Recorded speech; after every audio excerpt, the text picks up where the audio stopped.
Bonjour et bienvenue à l'émission La Parole vivante. Cette émission où est-ce qu'on prend la Bible et on découvre qui est Dieu et quel est son plan extraordinaire pour nous. Aujourd'hui, on a un thème qui va probablement vous intéresser fortement. On va parler de la création.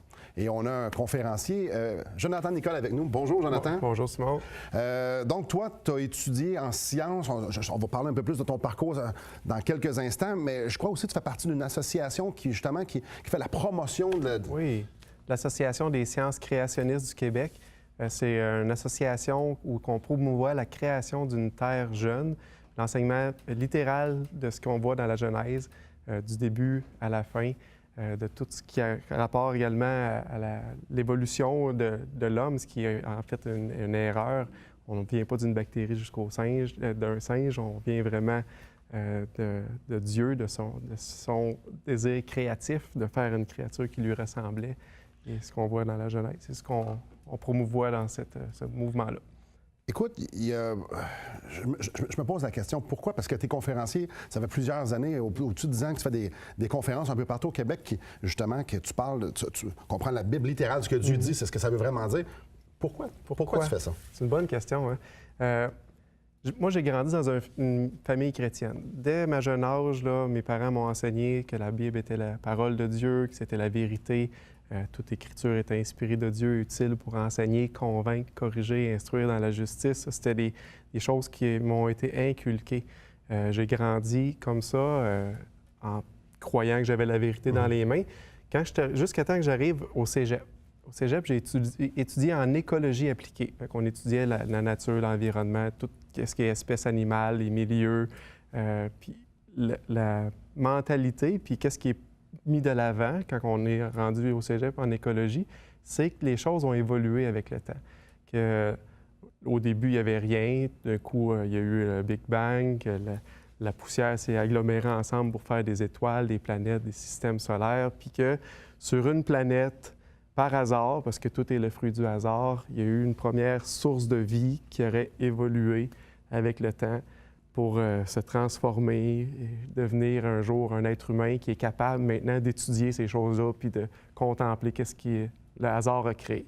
Ça, c'est qu'est-ce qui était enseigné à l'école. Puis ça faisait un clash énorme avec ce que j'avais appris à l'Église, qu'est-ce que j'avais appris dans la parole de Dieu, quand je lisais la Genèse, que Dieu avait créé. Puis à cette époque-là, mon pasteur était très bien intentionné, il m'enseignait, il m'avait donné quelques ressources pour fouiller, mais c'était pas quelque chose qui était vraiment enseigné, la création systématique, scientifique. On entendait beaucoup parler juste le fait que crois-le par la foi. Mais des fois, ça prend un petit peu plus. Quand on est rendu adolescent, on veut comprendre, puis est-ce que ça fait du sens, ma foi? Puis c'est là que j'ai commencé à fouiller, puis à chercher, puis à aller voir est-ce que ça fait du sens, qu'est-ce que la Bible enseigne? Est-ce que ça fait du sens que les animaux ou l'être humain a été créé? Est-ce que ça fait du sens qu'on ne vienne pas du singe? Puis est-ce que ça fait du sens qu'il y a eu un déluge un jour universel? Là, en fouillant puis en cherchant, j'ai réalisé que ma foi a fait du sens, même scientifiquement. Puis c'est ce qu'on va regarder un petit peu aujourd'hui. Le thème de ce que j'aimerais qu'on aborde, c'est les dessous de l'évolution. Qu'est-ce qui est caché là-dedans? Qu'est-ce qui est sous-entendu qui fait qu'un jeune qui va être rendu au secondaire, au cégep, peut-être à l'université, va commencer à mettre en doute la parole de Dieu? Puis de se dire, peut-être que je me suis trompé, peut-être que c'est pas tout à fait ça. Je me souviens encore au cégep que j'avais commencé à faire du compromis dans ma propre foi. Quand je m'étais fait enseigner qu'on évoluait d'une bactérie, puis on avait passé par une grenouille, puis après ça un reptile, puis un mammifère, un singe, là, je dis, peut-être que quand je lis la Genèse, puis les jours, c'est pas vraiment des jours, c'est des périodes. Puis même moi, j'essayais d'accommoder ma foi en pensant que la science, puis qu'est-ce que je m'étais enseigné, oui, puis il était vrai. Puis là, j'essayais avec mes amis, puis tu essaies de garder un témoignage là-dedans pour te rendre compte que tu n'as pas de compromis à faire. T'avais-tu l'impression que c'était comme soit un ou soit l'autre? Je vais te dire, j'aurais aimé ça pouvoir mêler les deux. Mon sentiment, c'était, est-ce que je vais être capable d'arrimer les deux? Parce que la science, c'est tellement élevé, vu d'une façon élevée par les gens, les scientifiques, tu les crois. Là. Quand tu vas chez le médecin ou tu regardes un ingénieur qui a fait un pont, tu ne penses pas qu'il va tomber, tu penses qu'il a fait ses calculs comme il faut, tu penses que c'est la vérité. la science. Fait que j'essayais dans mon cœur, dans ma tête, de pouvoir mixer les deux en pensant que c'était la solution. Aujourd'hui, je sais que c'est plus ça, puis c'est pour ça qu'on fait ces conférences-là, qu'on a ce site-là, l'Association des sciences créationnistes, pour pouvoir parler du fait que ce qu'on croit, ce que la parole enseigne, c'est également la vérité, puis qu'on peut la prendre telle qu'elle est écrite, puis que ça fait du sens dans notre foi, puis pour nous-mêmes. Comme je disais, j'ai essayé d'accommoder, mais je ne ferai plus cette erreur-là, puis on peut le voir dans différents domaines, puis je pense qu'on va prendre un petit peu plus de temps pour juste expliquer c'est quoi la science. Mais et un peu, je te coupe ici, là. Donc, étant donné que tu as décidé de suivre la Bible, de suivre ce que ça dit, de le prendre littéral, tout ça, donc tu as fait une croix à la science. Non, je n'ai pas fait une croix à la science. C'est là que ça va être important de voir. La science va confirmer ce qu'on croit dans la parole de Dieu. C'est juste qu'il faut réaliser c'est de quel type de science qu'on parle, puis qu'est-ce qu'il y en est vraiment. Parce qu'il y a des parties que c'est de la croyance à la fois, mais même pour un scientifique, l'évolution, il y a une partie de croyance et de foi. Donc, je reprends des paroles, même pour un scientifique, il y a une portion de foi. Donc, après la pause, on va commencer à regarder les dessous, justement, de ce qu'on ne se fait pas dire par rapport à l'évolution. Donc, restez avec nous, Jonathan va parcourir ce sujet fort intéressant avec nous. Donc, soyez parmi nous.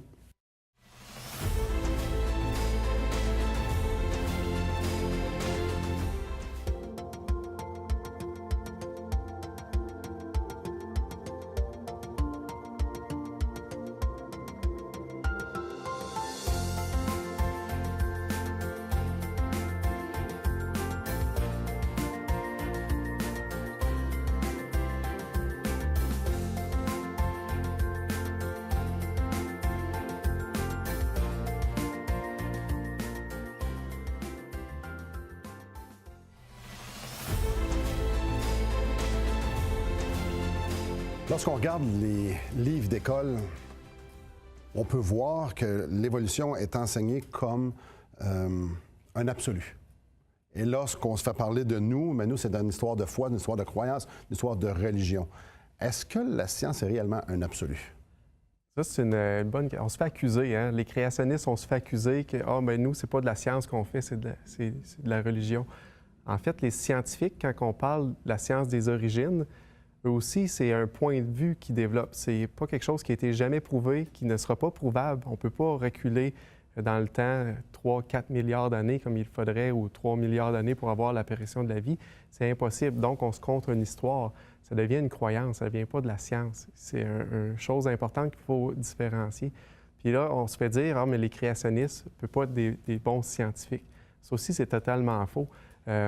Juste à penser, on a de la lumière aujourd'hui. Celui qui a inventé l'ampoule, Thomas Edison, c'était un créationniste, puis il admirait les choses, puis il admirait le design dans qu'est-ce qu'il voyait, puis il disait, la personne que j'admire le plus, le designer ou l'ingénieur que j'admire le plus, c'est Dieu, parce qu'il voyait dans la nature le design, puis qu'est-ce qui avait été fait. Puis ça n'était un créationniste. On a Louis Pasteur, qu'on connaît, qui a fait des avancées énormes au niveau microbiologie, découvert les vaccins, traiter des maladies comme ça. C'est pas rien. Non, c'est pas rien. Ça, c'était des gens à l'époque qui croyaient à Dieu, puis c'est leur croyance en Dieu, puis dans ce design-là parfait, qui les poussait à faire de la recherche.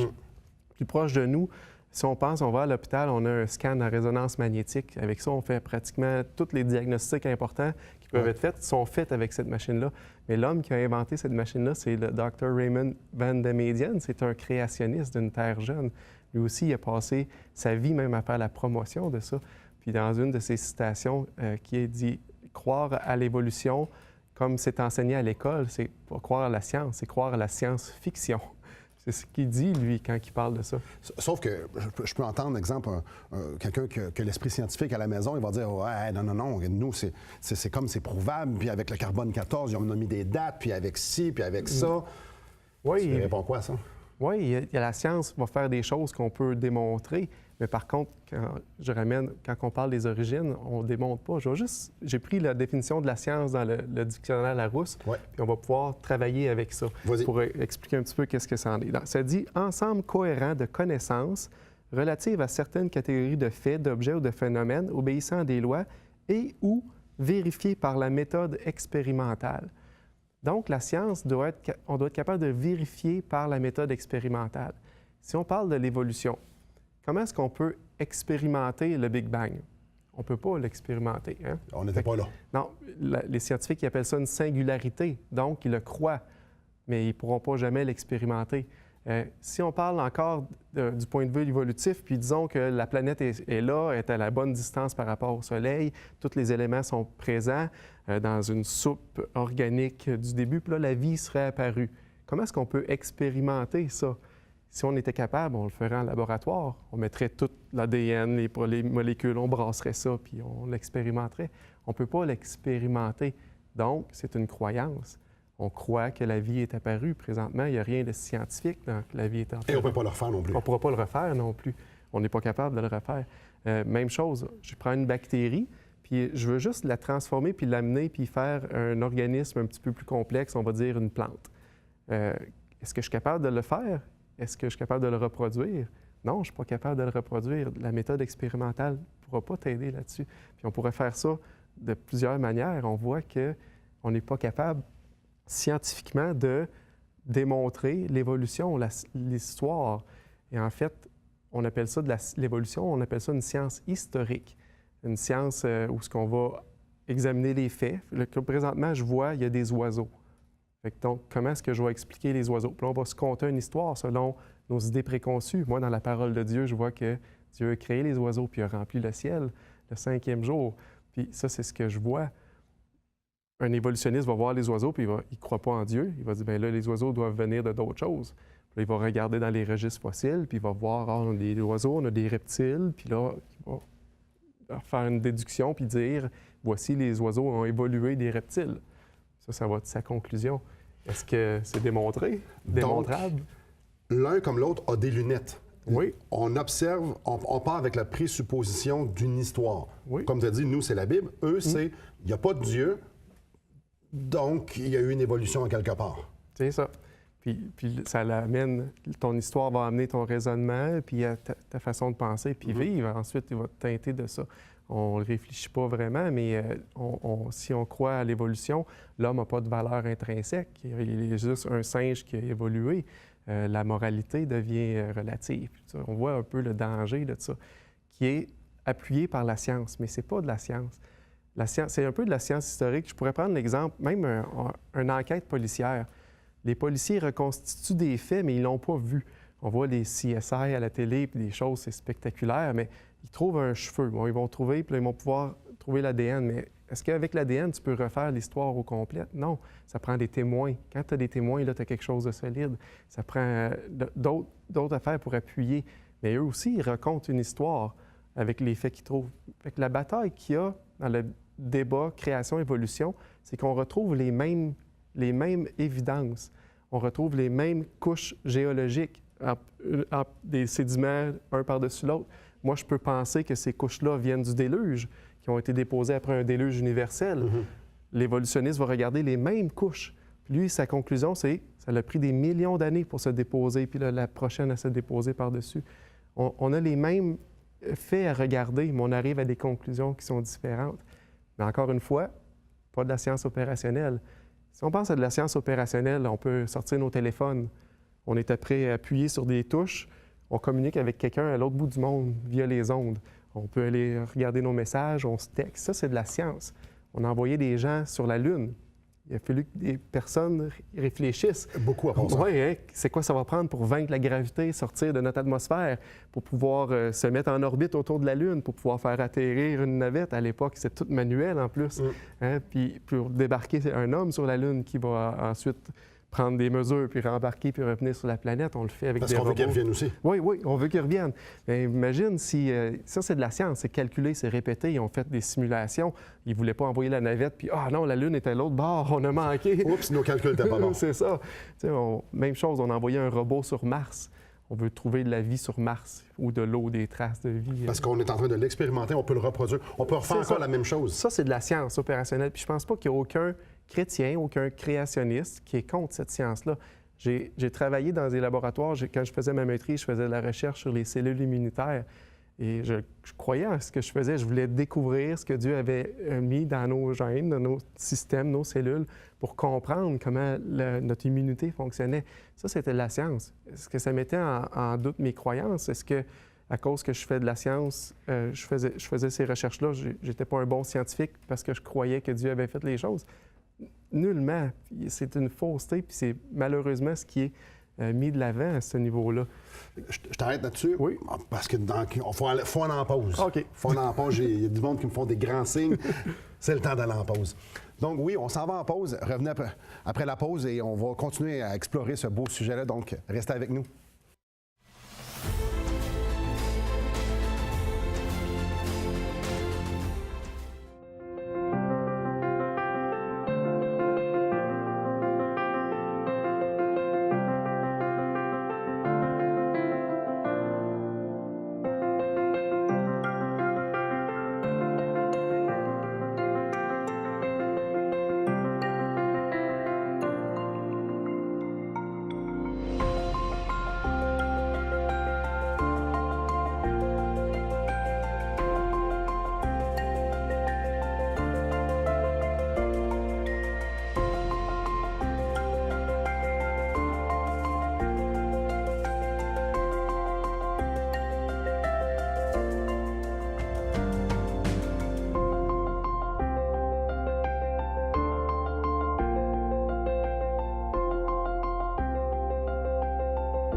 Rebonjour à la maison. Jonathan, la science, j'imagine, moi je ne suis pas scientifique, je n'ai jamais été dans un laboratoire, rien de ça, mais j'imagine qu'il doit y avoir des méthodes, qu'il doit y avoir une façon de faire pour arriver à leur conclusion. Oh oui. Il y a la science expérimentale, ce qu'on appelle la science, puis qu'on a défini tantôt dans la rousse, il y a 5 points qui mettent, qu'on appelle la méthode scientifique. Le premier, c'est on fait des observations. On observe quelque chose, on observe un phénomène.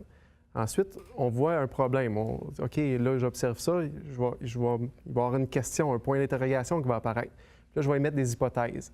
Mes hypothèses, il faut qu'ils soient réfutables, vérifiables. Je sois capable de tester, puis je sois capable de dire, OK, mon hypothèse était bonne ou mauvaise. Ensuite, je vais faire des expériences, je vais le tester, je vais le répéter. Il ne faut pas seulement le faire une fois parce que c'est anecdotique. Ça veut pas, c'est peut-être le hasard, la chance qui est faite. Fait qu'on va l'expérimenter plusieurs fois pour, après ça, arriver à une conclusion. Quand on parle de l'évolution, on peut avoir beaucoup de points d'interrogation. Le premier, tantôt on parlait des reptiles qui se sont changés en oiseaux selon la théorie évolutive. Si on prend cet exemple-là, les reptiles ont des écailles. Ils ont un sang-froid.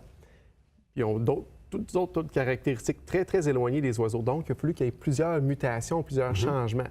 Puis selon la théorie évolutive, les écailles qui sont à la surface de la peau des reptiles, il a fallu qu'ils se transforment en plumes pour être un oiseau. Fait que tu vois le problème. Comment est-ce qu'on peut démontrer qu'une écaille s'est transformée en plume? Là, je vois Qu'est-ce qu'on voit? Oui, c'est ça. Ce qu'on voit, c'est des écailles ou des plumes. Fait que si je te prête une plume, c'est quoi les observations que tu peux faire avec la plume? Je vais te faire faire de la science. Tu es capable. Oui, OK. Donc, a priori, comme ça, je vais voir de la couleur, je vais voir, je ne sais pas comment on appelle ça, mais un genre d'os ou d'arête de la plume. Je vais voir la couleur d'une différente forme. J'imagine que si je suis scientifique un peu, je vais prendre un microscope. Oui, tu pourrais regarder la structure. Je vais voir la structure. Il doit y avoir des molécules ou des protéines qu'il doit avoir. Peut-être, probablement que là-dedans, il doit y avoir des trucs qui vont nous dire peut-être à propos de l'animal d'où ça vient. Je ne sais pas trop. Bien, tu vas être capable avec l'ADN de trouver l'animal. C'est ça. Mais tu vas observer la plume. Tu ne vas pas observer l'histoire de la plume. Tu vas observer la plume. Tu pourrais aller même plus loin. Tu pourrais voir les gènes dans le bagage génétique de l'oiseau. Où sont placés les gènes, comment ils se développent. On est capable d'avoir des observations pas mal précises, mais aucune de ces observations-là vont lier l'écaille du reptile à la plume. Est-ce que c'est scientifique de dire que les écailles de reptiles sont devenues une plume? Est-ce qu'on peut l'expérimenter? Est-ce qu'on peut... C'est une hypothèse qu'on ne peut pas réfuter. On n'est pas capable de dire si c'est vrai ou pas vrai. On n'est pas capable de l'expérimenter. Fait que tu vois le problème. Oui, et là, ça m'amène à une autre question que j'ai déjà entendue ou que je me suis posée aussi. l'évolution, donc on parle d'une forme d'animal à une autre forme d'animal. Est-ce qu'on a beaucoup d'évidence de transition entre deux animaux? Non, Parce que là, tout ce qu'on a été transitionné selon le modèle évolutionniste. On a-tu beaucoup d'évidence de transition? Non, même Darwin, il disait qu'un des problèmes qu'il y avait avec l'évolution présentement, quand lui a écrit son livre en 1859, c'est qu'il n'y avait pas de forme transitoire. Mais il disait, c'est juste parce qu'on n'a pas assez creusé dans le registre fossile, on va les trouver, les formes transitoires. Là, ça fait 100 quelques années. Oui, plusieurs années plus tard, on n'a pas encore ces formes-là. Entre autres, entre le reptile et l'oiseau, pendant longtemps, on a parlé de l'Archéoptérix. Puis en passant, si vous allez fouiller aujourd'hui, on sait que l'Archéoptérix était un oiseau percheur. Il était 100 un oiseau, là. Il était juste différent des oiseaux qu'on a aujourd'hui. Il est éteint, il est mort. Mais... Ça, on se fait pas dire ça bien à l'école. Non, c'est pas ça qui va t'enseigner parce que, comme je disais, la science qui est enseignée, quand on parle d'évolution, c'est une science historique. Juste te donner un exemple, ils ont trouvé un os un jour, un bout de crâne, un bout de mâchoire et de dents, puis on dit voici notre ancêtre entre l'homme et le singe. L'homme singe était là. Puis il y a plusieurs scientifiques qui ont écrit ça, c'était en 1912, l'homme de Pilton. Il y a eu 500 articles scientifiques qui ont été écrits là-dessus, puis les gens disent « Ah, wow, on a trouvé le chaînon manquant », pour finalement se rendre compte que c'était une fraude, qu'il y avait un bout d'os qui était humain, un de chimpanzé, un d'orang-outan qui avait été combinés ensemble. Il y a eu, pendant 50 ans, des gens ont écrit des articles, puis ils avaient trouvé le chaînon manquant, mais c'est une fausseté parce que c'était pas de la science. C'est une science historique, c'était une interprétation des faits selon ce que tu pensais. Mais on revient à la foi. Oui, hein, la parole de Dieu, moi, j'ai pas de misère avec ça. Je crois à la parole de Dieu, puis je crois vraiment, puis la Bible a dit, c'est par la foi que nous reconnaissons que le monde a été formé par la parole de Dieu, en sorte qu'on voit n'a pas été fait de choses visibles. Pour un scientifique, pour un évolutionniste, lui, il a de la misère avec ça, de se faire dire que c'est de la foi qu'il a. Parce qu'il veut se baser sur la science, mais en fait, c'est pas de la science. C'est ça. Wow! Beaucoup d'informations, ça met au défi beaucoup de nos pensées. Et en fait, les répercussions de ça sont très graves parce qu'on a sorti Dieu de l'équation. Mais c'est pas parce qu'on le sort qu'il n'est plus là. Dieu est encore là. Après la pause, on va regarder justement il est où le problème si on sort Dieu de l'équation, puis il reste encore là. Donc, restez avec nous.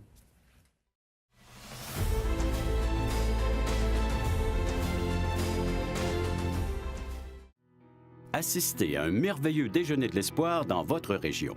Un invité vous racontera comment Dieu a transformé sa vie et comment son cœur, souffrant, a trouvé une joie indicible en développant une relation personnelle et intime avec Dieu et son Fils Jésus-Christ. Des églises locales organisent de tels déjeuners dans plusieurs régions du Québec. Découvrez où et quand vous pouvez assister à un déjeuner de l'espoir dans votre région en visitant le site espoir.ca et en cliquant sur l'onglet « Déjeuner ». On peut juste s'imaginer que sortir Dieu de l'équation, ça nous libère, mais d'une autre manière, ça nous emprisonne, Jonathan. Oui, c'est pas la solution. Puis ce que j'ai essayé de faire, d'essayer de mêler aussi la science, qu'est-ce que j'apprenais à l'école avec ce que je voyais dans la Bible, non plus, c'est pas la solution. En fait, quand on observe la nature, ce qui est le propre du scientifique, observer, on devrait arriver à une autre conclusion. On devrait arriver à voir Dieu, voir sa grandeur, être en extase et pas voir un processus long de souffrance et de mort pour voir qui serait le meilleur pour survivre dans un environnement hostile. Dieu avait créé la terre parfaite. Hein? Dans Genèse 1:31, ça dit « Voici ce qu'il avait fait était très bon ». Le péché est arrivé après, puis c'est le gâché, le très bon que Dieu avait fait.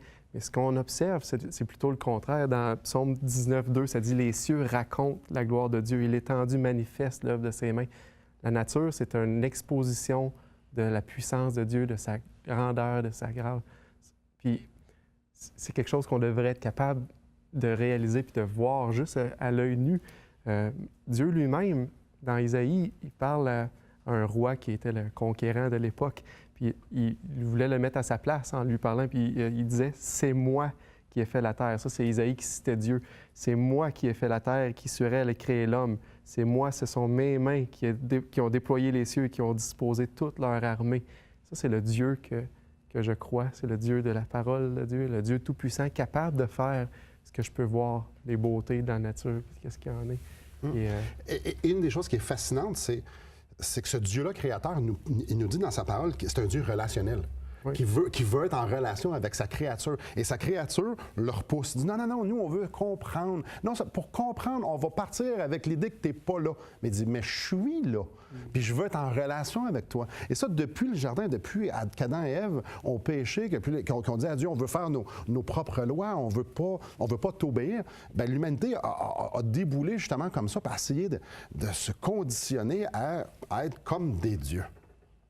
C'est un gros piège. Hein? C'est un méga piège. Prendre la place de Dieu. Puis comment de gens vont donner leur propre loi puis faire leur propre loi. On devient notre propre Dieu. Il y a autant de dieux que de personnes. Et vous allez être d'accord avec moi, Dieu reste Dieu. Si on le tasse, il reste Dieu. Si je rentre dans ma chambre, puis je dis qu'il n'y a plus de ciel, mais le ciel est encore là. Mes chers amis, Dieu est Dieu. Et ça prend la foi. Croire que c'est un Dieu relationnel qui veut être en relation avec nous. Et la preuve, c'est qu'il a envoyé son Fils sur cette terre pour mourir pour nous, pour qu'il puisse nous réconcilier. Jésus-Christ est venu porter la peine de nos péchés et il nous a donné sa propre justice. Imaginez, nous, on le repousse, nous, on dit, on fait nos propres lois, et Dieu dit, non, moi, je t'aime. Moi, je vais te faire grâce. Moi, je vais prendre la peine de ta séparation, puis je vais te donner la vie. Il nous dit, crois en moi et tu seras sauvé. Merci beaucoup, Jonathan. C'est bon. Merci à vous à la maison et que le Seigneur vous bénisse.